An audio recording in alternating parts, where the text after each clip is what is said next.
Member of parliament বাছাই করা কেন হয়? ওই এলাকার মানুষের দুঃখ দুর্দশা আয় উন্নতি যেন ওইখানে গিয়ে যেন বলতে পারে, এই জন্য বাছাই করা হয়। তার মানে এটা হচ্ছে একজন শিক্ষিত জ্ঞানী গুণী সভ্য মানুষকে বাছাই করা, যে এলাকার মানুষকে ভালো করে বুঝবে। সে পার্লামেন্টে গিয়ে ওই এলাকার যে দুঃখ দুর্দশা, যে মনে করো যে চাহিদা, এগুলো ভালো করে বলতে পারবে, যে মানুষকে ভালো বোঝে। এখন মনে করো এমন একজন ধনী ব্যক্তি ভোটে দাঁড়াইছে যে কোনোদিন মানুষের দুঃখ কষ্ট বোঝে নাই, মানুষের কাছে যায় নাই, সে ব্যক্তি সংসদে গিয়ে কি বলবে? কিছু বলতে পারবে না। সে জাস্ট বরাদ্দ নিবে, আসবে, নিজের পকেটে ঢুকবে, অতটুকুই শেষ।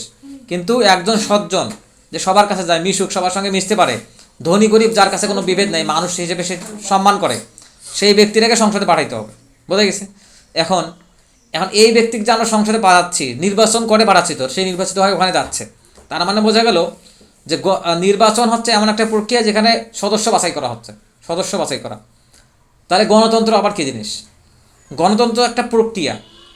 তুমি ভোট দিছো, তুমি একজন মানুষ, এই এলাকার 10,000 মানুষ ভোট দিছে, 10,000 মানুষ কিন্তু একজন একজন করে মানুষ, তাই না? এখন সে যখন একজন মানুষ যখন ভোট দিছে, সেই একজন মানুষের তো ব্যক্তিগত আশা আকাঙ্ক্ষা চেষ্টা ইচ্ছা থাকতে পারে না?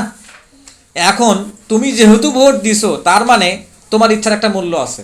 তুমি যদি চাও সমাজে তুমি প্রকাশ্যে সিগারেট খাইতে পারবা, তুমি যদি চাও রাত 12টা 1টা পর্যন্ত বক্স বাজাইতে পারবা, তুমি যদি চাও তোমার ইচ্ছা মতো তুমি পোশাক পরতে পারবা। বোঝা গেছে? এইটা হচ্ছে গণতান্ত্রিক যে ধারণা, এটাকে বলা ফ্রিডম অফ স্পিচ বা ফ্রিডম অফ চয়েস। মানে আমার যেমন ইচ্ছা, আমার যেমন সুবিধা, আমার যেটা বলার ইচ্ছা আছে, আমি সেটা বলতে পারবো। এখন মনে করো আমি বলছি যে তোমাদের একটা প্রশ্ন আমি জিজ্ঞেস করব, সেই প্রশ্নের উত্তর যে পাবে সে হাত তুলবে। আমি প্রশ্নটা জিজ্ঞেস করা মাত্র 5 জন একসাথে বলছেন, কারণ আমি কি টের পাবো আসলে কে ভুল বলছে কে ঠিক বলছে? বোঝা যাবে না। সবাই যদি একসাথে কিসের মেজে শুরু করে, বোঝা যাবে না। কিন্তু প্রত্যেকজন মানুষ যদি ভোটাধিকারের কারণে সমাজে যদি নিজের ইচ্ছা মতো চলতে যায়, তাহলে সমাজে শান্তি শৃঙ্খলা থাকবে নাকি বিশৃঙ্খলা হবে?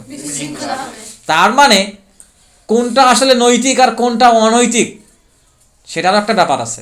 তুমি ভোট দিছো মানেই সমস্ত অধিকার তুমি তোমার নিজের ইচ্ছা মতো চলতে পারবে, সেটা এমন না। কিছুক্ষণ আগে যেটা কইলাম যে তুমি আসলে যদি আমার রাস্তা চলার অধিকার থাকে, তখন অনেক অন্যজনের কর্তব্য হচ্ছে কি আমাকে রাস্তা চলতে বাধা না দেওয়া। তুমি ঠিক আছে, তুমি গান শুনবা, তুমি ইয়ারফোন লাগে শোনো, তুমি বক্স বাজাবা, তোমার বাড়িতে যাতে শোনা যায় সেভাবে বাজাও। তুমি ওয়াজ মাহফিল করবা, রাত 12টার পরে কেন করবা?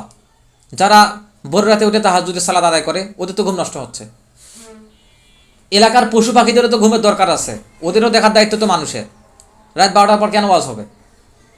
তুমি ওয়াজ করবা, ঠিক আছে, ওয়াজ মাহফিলে কিংবা আশেপাশে 2টা 4টা বাড়ি শোনা যায়, এত তো সাউন্ড দিয়ে শোনো।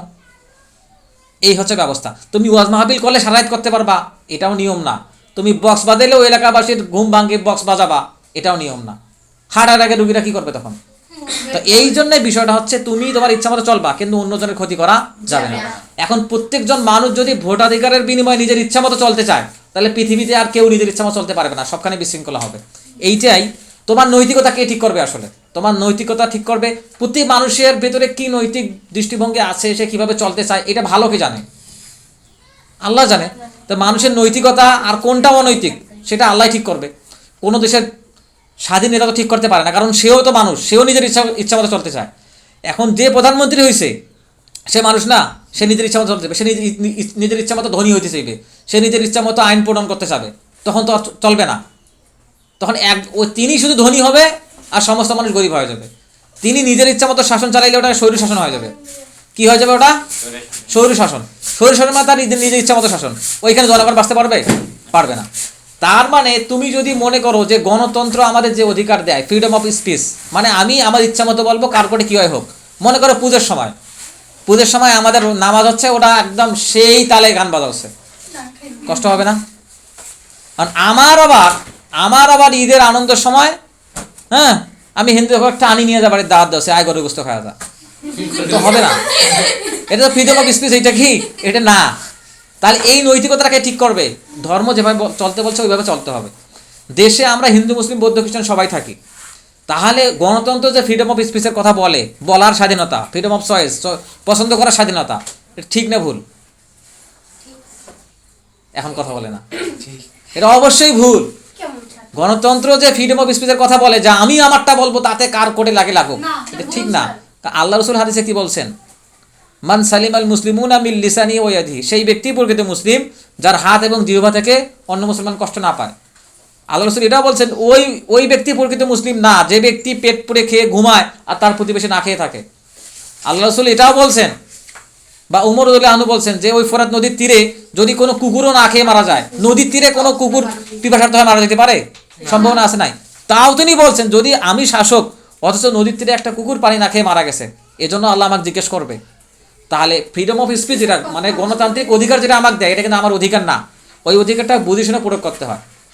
কিন্তু সমাজের বিরূপ প্রভাব, মানে বাঙালি কি বোঝে, সোজাটা বোঝে না, উল্টা পাকে যায়, এটা প্রকৃতি হয়ে গেছে। এখন তাহলে গণতন্ত্র বোঝাই বা নির্বাচনটা বোঝাই। গণতান্ত্রিক নির্বাচনটা কীরকম? এখানে তোমাদের ক্লাস 10-এর 5 জন আছো, আচ্ছা 5-20 কত হয়? 100। এখন সরকার গঠন প্রক্রিয়াটা কেমন? যেমন নির্বাচন হইলো, কেমনে সরকার গঠন হয়? 5 জনে 5টা দল থেকে দাঁড়াইছো, বোঝা গেছে? তার মধ্যে এই 2 জনে একটা জোট, হ্যাঁ, আর তোমরা 3 জনে একটা জোট, কিংবা ওটা জোটের কথা বাদ দিলাম, 5 জনে 5টা দল থেকে দাঁড়াইছো, হ্যাঁ। এখন কথা হচ্ছে যে এই সজীব এবং শামীম এরা 2 জনে ভোট পাইছে 40%, বোঝা গেছে? ওই ভোট পাইছে 15%, এই ভোট পাইছে 16%, তুমি ভোট পাইছে 18%, একজন ভোট পাইছে 30%, বোঝা গেছে? কিন্তু এরা কত পার্সেন্ট? এরা 2 জনে কিন্তু 40%। কিন্তু অন্যরা এককভাবে কেউ 18, কেউ 17, কেউ 20, কেউ 30, কেউ কিন্তু 40%-এ আসে নাই, আসতে পারে নাই। কিন্তু এরা 2 জনে 40% পাইছে, আর বাকি 100 ভাগের মধ্যে কত ভাগ বাকি আছে? 60 ভাগ বাকি আছে। এই 40% এরা ভোট পাইছে সেহেতু এরা সরকার গঠন করলো, আর বাকি 60% সরকার গঠন করতে পারবে না। এটা কি আসলে নিয়ম হইলো নাকি অনিয়ম হইলো? বুঝছেন এবার? এটা হচ্ছে ব্যাপার। এরপর মনে করো একখানে মনে করো পিকনিক খাবা, পিকনিক খাইতে যখন যাবা তখন 20 জনে পিকনিক খাচ্ছ, 20 জনের মধ্যে 5 জন বলল যে আমরা টমেটো খাবো সালাদ হিসেবে, 2 জন বলল আমরা সালাদ খাবো, 3 জন বলল যে আমরা একটাও খাবো না, আরেকজন বলল খাইলে কি আর না খাইলে কি, তাতে সমস্যা কিসের? তখন ভোট করা হইলো। যারা খাবে না আর যারা কইলো খাইলে কি আর না খাইলে কি, সবাই মিলে ভোট করি, দেখা গেল যে এই ভোটটা বেশি জয়ী হয়েছে। আর যারা খাইতে চায় 5 জন, ওরাও হারিয়ে গেছে, যে 2 জন শশা খাইতে চায় ওরাও হারিয়ে গেছে। তাহলে জয়যুক্ত হলে কোনটা? যে খাওয়া হবে না। দিস ইজ গণতন্ত্র, ডেমোক্রেসি। বোঝেন এগুলা? এইভাবে কি মানুষ বোঝে? এটা হচ্ছে গণতন্ত্র। এখানে এখন তারেক রহমান 40% ভোট পায়, কি হলো? সরকার গঠন করছে, বা 50%, বাকি 50% জাহান্নামে চলে যাবে। এখন নির্বাচনে কি হয়? নির্বাচনে আসলে কি হয়? নির্বাচনে যেটা হয় যে আমরা বিরোধী দলের মানে যত দুর্নাম করা দরকার, সেটা সত্য হোক আর মিথ্যা হোক, সব প্রচার করি। মানে শুনতে মেজাজ এমন গরম হয়, মানে কি যে করো। তুমি যখন সরকার গঠন করবা, যারা তোমাকে টিটকিরি মার্কা কথাগুলো বলছে তা সহ্য করবা? এই জন্যে এই গণতান্ত্রিক রাজনীতিটাই প্রতিহিংসা পারায়ণ। তাহলে আসলে রাজনীতি আবার কি, কেমন কি সরকার গঠন হবে বোঝো এবার? এটারও একটা প্রক্রিয়া আছে। সেই প্রক্রিয়াটা কি জানো? আচ্ছা, একটা গ্রামের 100 জন মানুষের মধ্যে শিক্ষিত মানুষ কয়জন? মনে করো 50 জন। 100 জনের মধ্যে 50 জন শিক্ষিত। তার মধ্য থেকে এই 50 জন শিক্ষিত মানুষের মধ্য থেকে ভালো মানুষ কয়জন? 10 জন। আচ্ছা, মনে করলাম 10 জন। 50 জন শিক্ষিত মানুষের মধ্যে ভালো মানুষ 10 জন। তার মধ্যে নির্বাচনে যাইতে চায়, এই 10% মানুষের মধ্যে নির্বাচনে যাইতে চায় 5 জন মানুষ। মনে করো 5 জন মানুষ। এই 5 জন মানুষ নিয়ে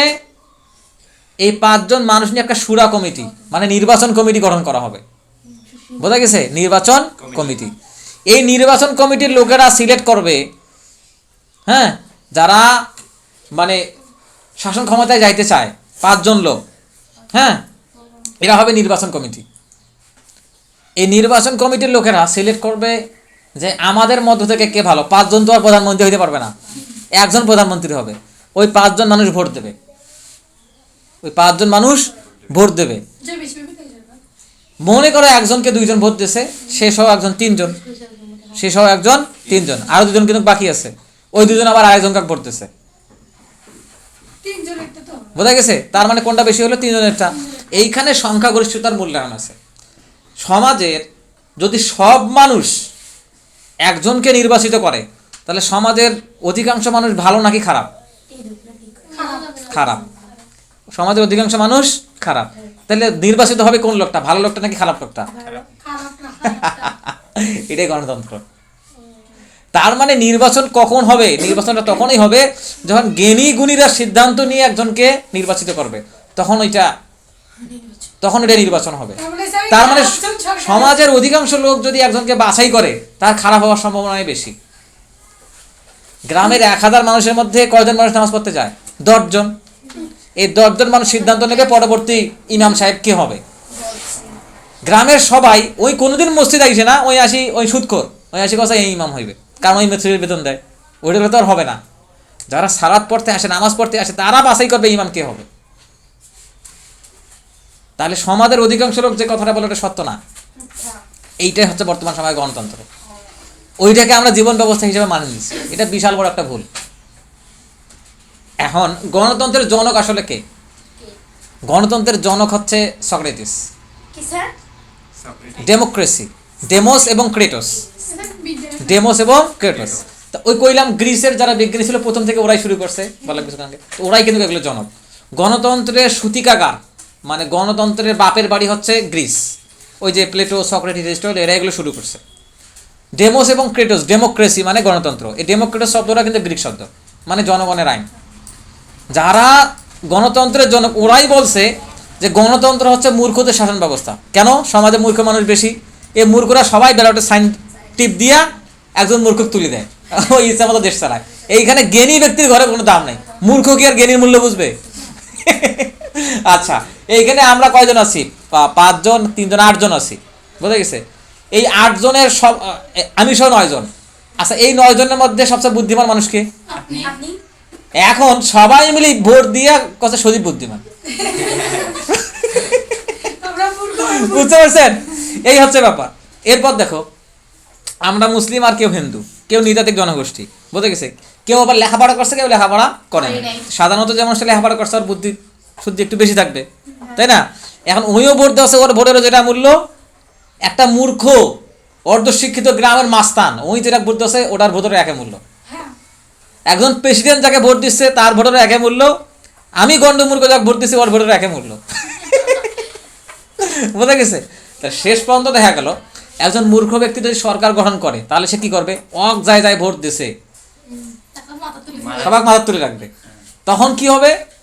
যারা আবার মূর্খ ব্যক্তিদের ভিতরে কিন্তু মনোমালিন্য একটু মাঝে শেষে হয়, তখন আবার কি করবে? যার সামনে মূর্খেমিয়া শেষ, কয়েকজন ব্যক্তি নিয়ে সংসদটা সে দখল করে ফেলবে এবং যেন চিরকাল সে শাসন করতে পারে এই ব্যবস্থা করবে। তখন কি হবে জানো? তখন হবে প্লুটোক্রেসি। নাম কি? প্লুটোক্রেসি। গণতন্ত্র আসলে প্লুটোক্রেসি।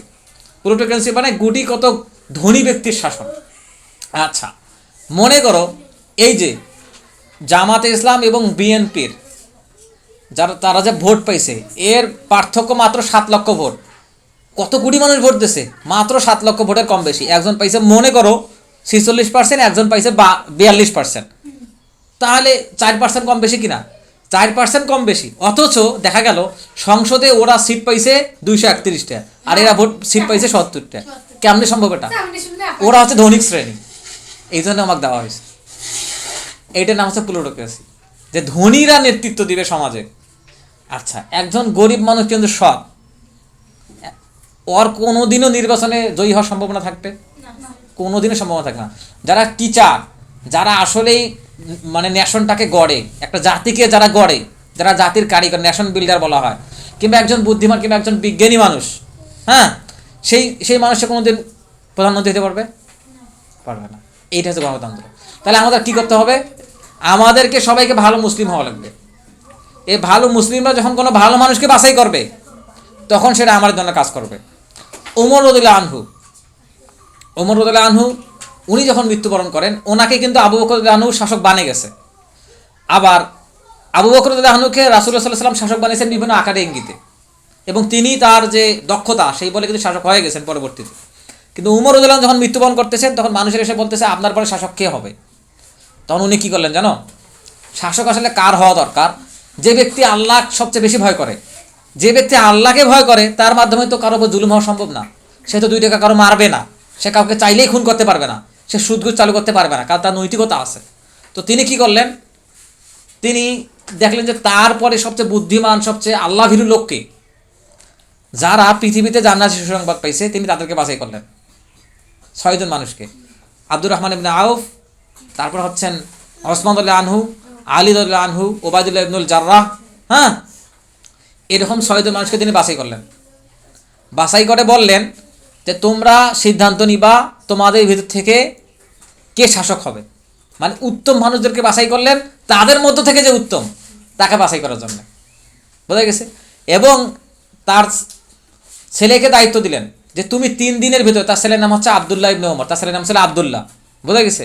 তিনি আবদুল্লাহকে বললেন যে তুমি এদেরকে 3 দিনের ভিতরে শাসক বানাইতে বাধ্য করবা। কেন? যত দিন শাসক ছাড়া একটা দেশ চলবে তত কিন্তু বিশৃঙ্খলা বেশি হবে। তো তিনি বললেন যে তুমি এদেরকে বাধ্য করবা 3 দিনের ভিতরে যেন ওরা শাসক নির্বাচন করে, এটা তিনি বললেন। এবং যিনি মসজিদের ইমাম তিনি আসলে শাসক হওয়ার যোগ্য। এই জন্য এই 6 জনের ভেতরকে কাউকে তিনি ইমামতির দায়িত্ব দেন নাই এই 3 দিনে। অন্য একজনকে ইমাম নিয়োগ করছেন, সোহাইব রুমি রাদিয়াল্লাহু আনহু নিয়োগ করছেন, এবং বলছেন যে তুমি 3 দিন ইমামতি করবা, তার বাইরে তুমি ইমামতি করতে পারবা না, কারণ তুমিও ক্ষমতা দাবি করতে পারো, বোঝা গেছে। এরপর সাহাবীরা গেছেন মদিনায়, তারা একদল সাহাবী সাহায্য করছে, ওরা হচ্ছে আনসার। একদল সাহাবী হিজরত করছে, ওরা হচ্ছে মুহাজির এবং আনসার 2 দল সাহাবী ভেতর থেকেই সেনাপতি নিয়োগ করছেন। যে যতক্ষণ না নির্বাচন না হচ্ছে, বোঝা গেছে, যতক্ষণ শাসক নির্বাচন না হচ্ছে ততক্ষণ যদি কেউ বিশৃঙ্খলা করার চেষ্টা করে, কিংবা যাকে শাসক এরা বানাচ্ছে 6 জন, তার বিপক্ষে যদি কেউ কথা বলার চেষ্টা করে, তোমরা তাদেরকে দমন করবা। চিন্তা করি দেখো। এবং তাদেরকে আবার ওই 6 জনকে আবার বললেন যে যদি 3 জন এবং 3 জন, 6 জন ওরা, তাই না? আগে বললেন যদি 5 জন একজনকে ভোট দেয় আর একজন বিরোধিতা করে, তাহলে ওই একজনের বিরোধিতা গণ্য করা হবে না। এখন এই 6 জনের ভিতরে যদি 3 জন একজনকে ভোট দেয়, আরও 3 জন আরেকজনকে ভোট দেয়, তাহলে 6টা ভোট হয়ে গেল কিনা? 6টা ভোট হয়ে গেল। যদি 3 জন একক ব্যক্তিকে ভোট দেয়, 2 জন ব্যক্তিকে নির্বাচন করে, তখন তিনি বললেন যে আব্দুর রহমান ইবনে আউফ তিনি হচ্ছেন উম্মতের মধ্যে সবচেয়ে বেশি মানে আমানতদার মানুষ, আল্লাহ রাসূল তাকে এই কথা বলছেন। তখন তিনি আব্দুর রহমান ইবনে আউফকে বলছেন তুমি এই 6 জন করে নির্বাচন হওয়ার পরেও 6 জন 2 জনকে নির্বাচন করলো, 3 জন 2 জন করে। তারপরে আব্দুর রহমান ইবনে আউফ যাকে বলবে যে সে খলিফা হোক, সে খলিফা হবে, বোঝা গেছে। এভাবে পরবর্তী খলিফা হলো ওসমান রাদিয়াল্লাহু আনহু, বোঝা গেছে। মানে জান্নাতি সাহাবীর মধ্যে প্রথমে আবু বকর, তারপর হচ্ছে ওমর, তারপর হচ্ছে ওসমান। তো ওমর রাদিয়াল্লাহু আনহুর পরে সবাই ওসমান রাদিয়াল্লাহু আনহুকে খলিফা বানাইলো। এটা হচ্ছে সিস্টেম। তাহলে গণতন্ত্র আবার কোথা থেকে আসলো? এটা একটা প্রশ্ন না স্যার, গণতন্ত্র কোথা থেকে আসলো? গণতন্ত্র আসছে আসলে আমেরিকাদের কাছ থেকে, যাদেরকে মার্কিন বলা হয়, আমেরিকা যাদেরকে বলা হয়, যাদেরকে ব্রিটেন বলা হয়, ব্রিটিশ বলে, এদের কাছ থেকে গণতন্ত্র আসছে। এরা হচ্ছে খ্রিস্টান। এখন খ্রিস্টান সমাজের লোকেরা স্বভাবতই কিন্তু নিয়ম বিরুদ্ধ। পুরো বিশ্ব কিন্তু ব্রিটিশরা ডাকাতি করছে, যেমন আমাদের ভারত মধ্যে ডাকাতি করে নাই, ব্রিটিশরা ডাকাতি করছে, পুরো বিশ্ব ডাকাতি করছে এরা। এই ডাকাতদের সিস্টেম হচ্ছে গণতন্ত্র। যারা গণতন্ত্রের জনক ওরাও বলছেন যে গণতন্ত্র সঠিক সিস্টেম নয়। সক্রেটিস, এরিস্টটলেরা, চিন্তা করে দেখো, গণতন্ত্র ক্লিয়ার।